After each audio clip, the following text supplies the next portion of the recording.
DSWD's mandate is to develop, implement, and coordinate social protection and poverty reduction programs and services for the poor, vulnerable and disadvantaged. That is why they developed the Near Poor policy.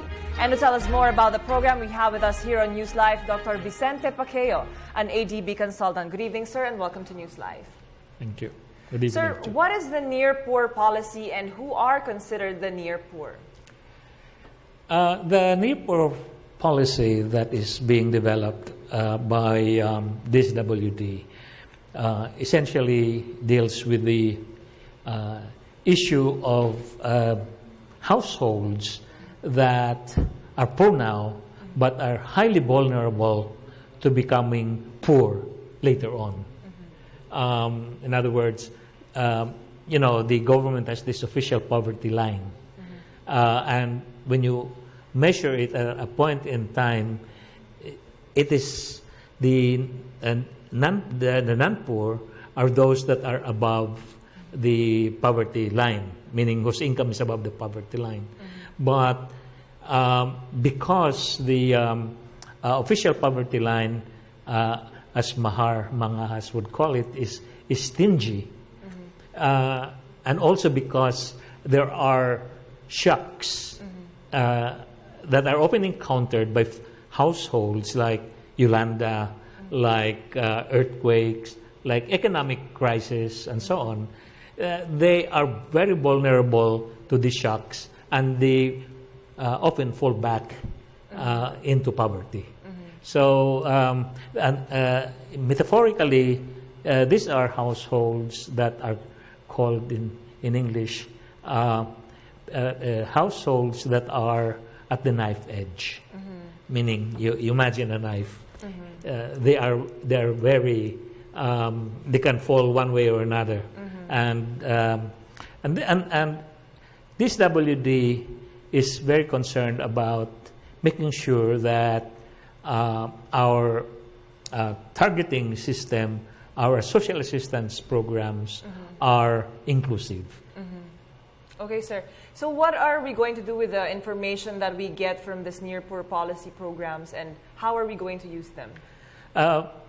The first, we use this Near Poor concept and the operationalization of this concept to target who are the near poor, what are their characteristics, so we can understand their situation, and then tailor specific policies in the context of our social protection program, so that their concerns, the concerns of the near poor, are addressed, while we are at the same time addressing the issue of the poor, the ultra poor, and the moderate poor, but poor.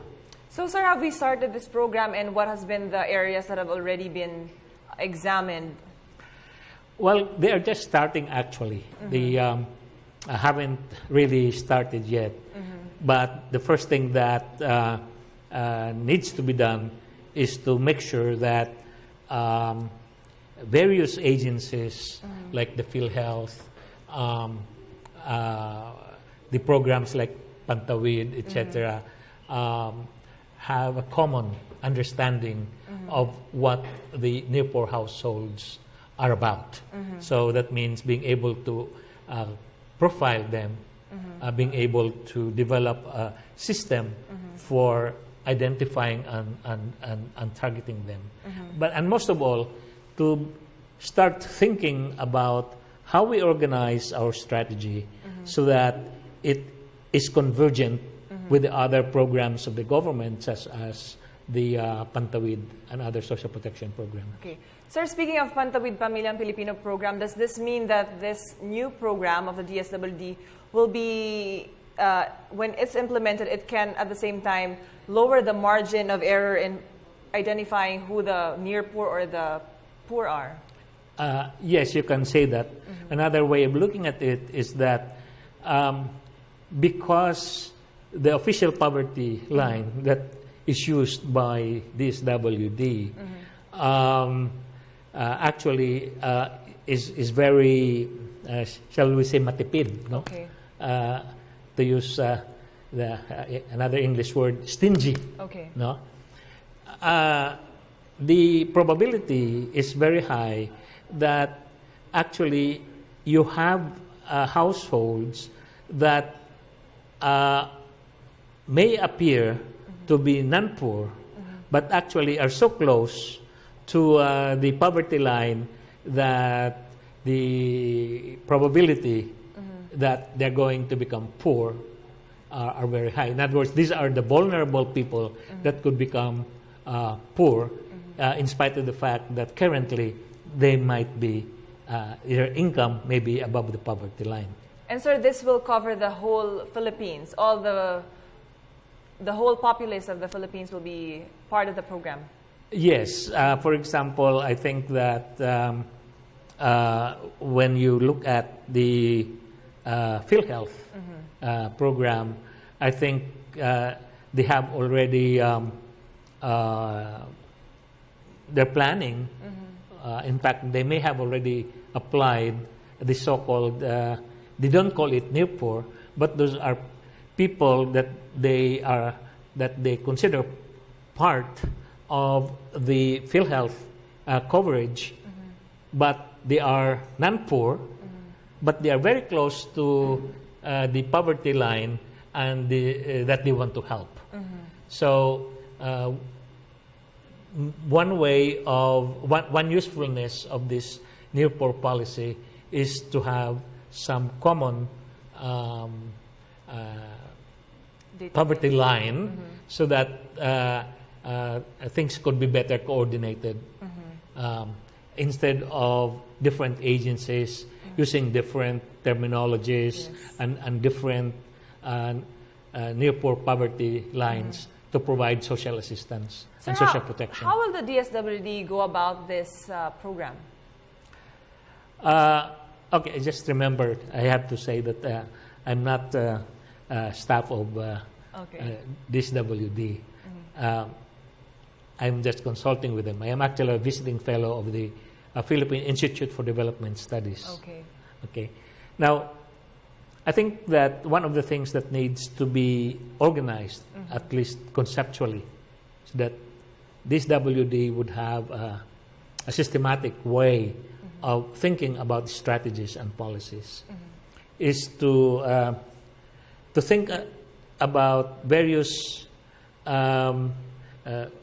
principles, then how to operationalize those principles, and define the levels at which engagement will be undertaken.